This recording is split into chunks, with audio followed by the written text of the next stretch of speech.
Мысырдан шығу 17-ші тарау.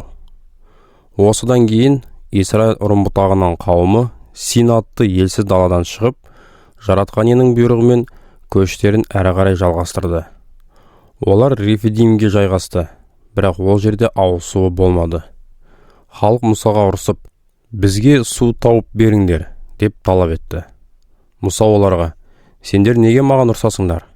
Жаратқан Иеге сенбеушілік танытып, оны еркінсіп сынамақсыңдар ма?» деп жауап берді. Алайда халық шөлдегендіктен Мұсаға қарсы наразылық білдіруін қоймай, «Бізді Мысырдан неге алып шықтың? Өзімізді, балаларымызды, мал жандарымызды шөлден қатыру үшін бе?» деп шағымданды. Мұса жаратқан Иеге қатты дауыстап сыйынып, «Мына халықты не істесем екен? Олар мені таспен атқылап өлтірудің азақ алдында тұр» деді. Жаратқан Ие Мұсаға тіл қатып, «Өзіңе Исраилдің рубасыларының бірнешеуін ертіп алып, жұртты бастап, Нілдің суын сабаған таяғыңды қолыңа ұстай жүр. Мен Хориб тауындағы анау жартастың басында сенің қасыңда тұрамын. Жартасты таяғыммен соққанда, ішінен халық ішетін су шықпақ» деді. Мұса Исраил халқының рубасыларының көзінше солай істегенде су аға жөнелді.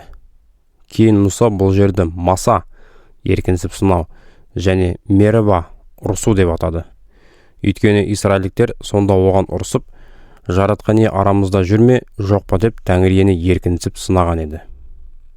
Сол кезде Исраиліктермен Рефидимде соғыспақ болып, амалектіктер тайып келіп қалған еді.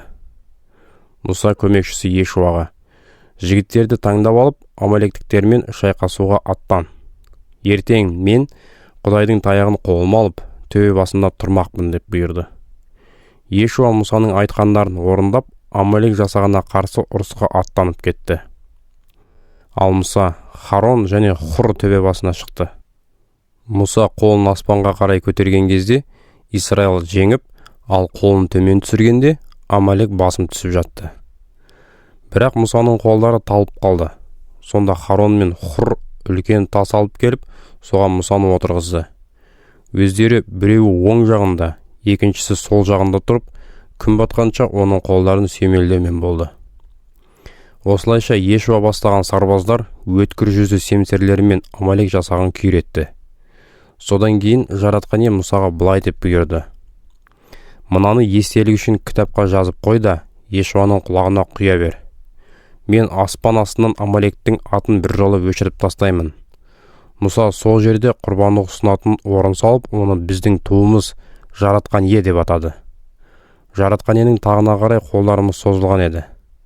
Оның Амалекке қарсы жүргізетін соғысы ұрпақтан ұрпаққа жалғасатын болады, деді.